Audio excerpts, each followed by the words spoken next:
You don't need money to start a business. You need access to money someone else already spent. That's not a loophole. That's the entire model now. Here's the rule almost everyone still believes. To start a business, you save up, take a loan, sign a lease, buy equipment. And only after all of that, you find out if it works. A kitchen, a storefront, a van, inventory sitting on a shelf before a single customer walks in. Most people never even question that rule. They just look at their bank account, decide they don't have enough, and stop right there. But that rule isn't fully true anymore. And here's exactly why. Somebody, somewhere, already built the expensive part. The kitchen, the delivery fleet, the payment system, the storefront. The millions of customers who already show up looking to buy something. You don't have to build any of that from zero. You can rent a small piece of it instead. And that one shift changes who's actually allowed to start a business. Here's what that looks like in practice. A ghost kitchen. Instead of signing a restaurant lease and building out a dining room, you rent a fully equipped commercial kitchen by the shift. You show up, you cook, you leave. No long-term lease, no years of debt before your first sale. The kitchen already exists. You're renting time inside it. A delivery or rideshare platform. Someone already spent years and millions of dollars building the app, the payment processing, and the expensive part, the customer base. Millions of people already open that app expecting to order food or a ride. You don't build any of that. You plug into it, and you pay for that access through a percentage of what you earn, not money up front. A marketplace. Instead of building your own website, checkout system, and audience that trusts you enough to type in a credit card number, you list your product inside a marketplace that already has all three.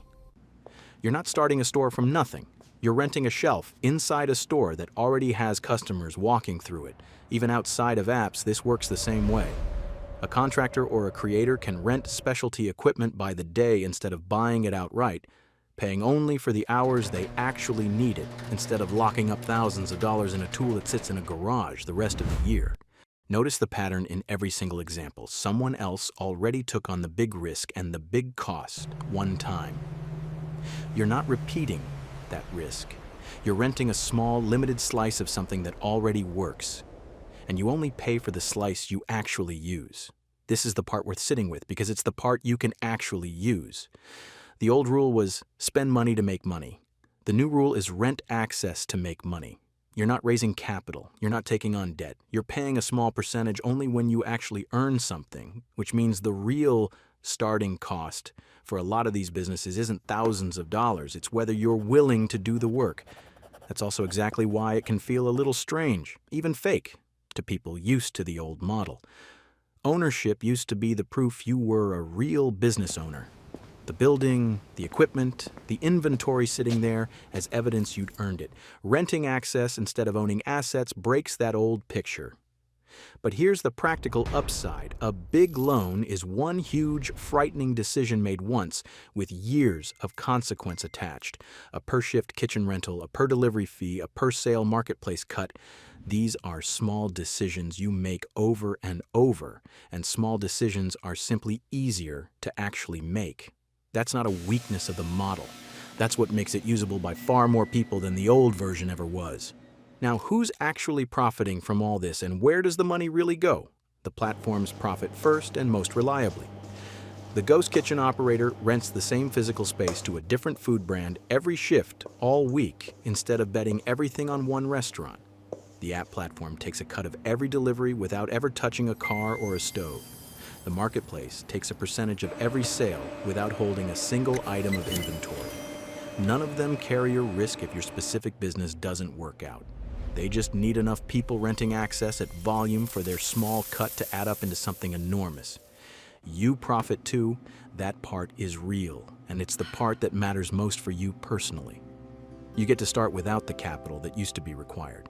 For a lot of people, that access is the actual difference between starting something this month and never starting at all. The trade-off, your margins are thinner because a percentage of everything you make is already spoken for before it reaches your account. Know that going in, and it's simply a cost of doing business. Ignore it, and it feels like getting nickel and dimed later. So here's what actually pays for all of this. You do. just differently than before. Instead of one large, scary upfront cost, you pay a smaller cost repeatedly as a percentage of what you earn. That can look cheaper in the moment. Over the life of a real growing business, it's often a very different numbers. So the smart move is to know your real margin after the platform's cut, not just your revenue before it. And this isn't an accident you're clever enough to have found. Platforms built rentable access on purpose because it lets far more people plug in than ownership ever could. They don't need every single person renting access to become a huge success. They need volume. Thousands of people, thousands of small transactions, each one taking its cut. The platform wins either way. Some people renting access will do very well, knowing that going in means you can make a clear-eyed decision instead of an emotional one. Here's the bigger shift this fits inside and why it matters for how you think about starting anything.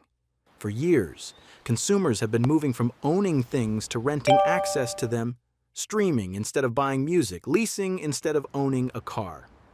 What's happening here is the same shift, just for entrepreneurs instead of consumers.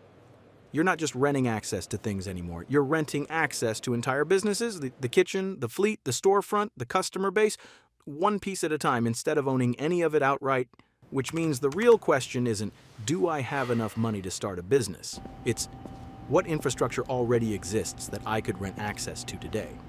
Because in almost every industry right now, the answer is more than you think.